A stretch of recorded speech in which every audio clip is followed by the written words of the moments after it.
Assalamualaikum warahmatullahi wabarakatuh. Perkenalkan, nama saya Fauziah, NIM 19082050001 dari kelas Akuntansi Syariah A semester 4, Fakultas Syariah dan Ekonomi Islam IAIN Syekh Nurjati Cirebon. Di sini saya membuat video untuk memenuhi tugas mandiri mata kuliah Penganggaran Perusahaan, dosen pengampu Ibu Haulah Nahwatun Nisa. Di sini saya akan membahas mengenai karakteristik perusahaan manufaktur.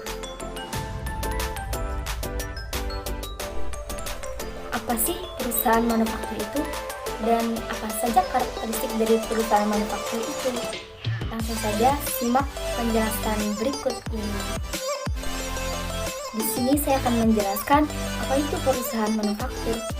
Perusahaan manufaktur adalah proses pengolahan bahan mentah melalui proses kimia dan fisika untuk mengubah bentuk, sifat, atau tampilan untuk membuat komponen atau produk sehingga menjadi produk jadi atau barang jadi.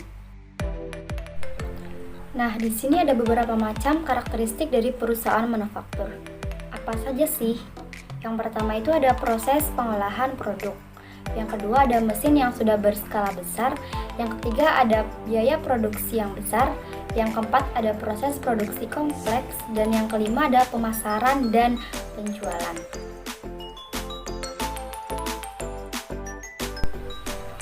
Nah, di sini yang pertama ada proses pengolahan produk. Perusahaan manufaktur memiliki aktivitas utama yaitu mengelola bahan mentah menjadi produk jadi. Di dalam prosesnya tentu saja memiliki waktu yang relatif lama. Ada dua proses yang akan terjadi di perusahaan manufaktur, yaitu proses terus-menerus dan proses terputus-putus. Proses pembuatan produk secara terus-menerus tentu saja membutuhkan waktu yang sangat lama. Misalnya, ketika sebuah perusahaan membuat sebuah mobil yang tentu saja membutuhkan waktu yang tidak sebentar, sebab di dalamnya juga terdapat komponen-komponen lain yang harus dibuat. Yang kedua ada mesin yang sudah berskala besar. Perusahaan manufaktur sudah memiliki mesin dan peralatan yang berskala besar untuk menunjang proses produksi. Mengapa? Sebab untuk bisa menghasilkan produk yang berskala besar, tentu saja membutuhkan proses yang cepat dan efisien. Meskipun begitu, industri manufaktur tetap masih membutuhkan manusia untuk berproses produksi. Sebab untuk mengendalikan mesin dan peralatan masih membutuhkan tenaga manusia yang sudah profesional, kecuali jika mesinnya sudah benar-benar canggih. Yang ketiga itu ada biaya produksi yang besar. Produk yang dihasilkan oleh industri manufaktur tidak hanya harus banyak, tetapi juga harus berkualitas. Kualitas dan kuantitas harus seimbang. Mengapa? Supaya tidak mengecewakan para customer. Tapi untuk mencapai keduanya tentu saja tidaklah mudah, karena membutuhkan biaya produksi yang sangat besar.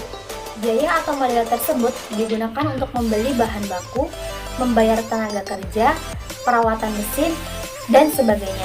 Meskipun begitu, keuntungannya yang akan didapat oleh pihak industri tentu saja sangat besar. Tapi hal itu bisa terjadi jika pihak perusahaan mengelolanya dengan baik.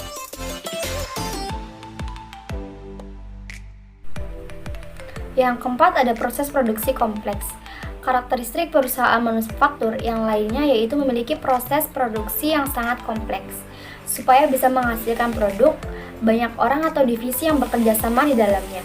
Setiap divisi memiliki job desk masing-masing dan harus bisa bekerja sama dengan baik antar divisinya.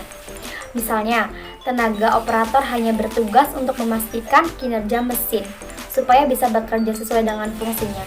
Sementara, untuk memastikan apakah produk yang dihasilkan sudah sesuai dengan standar dan layak untuk dijual ke pasar adalah tugas dari quality control. Dan yang terakhir itu ada pemasaran dan penjualan.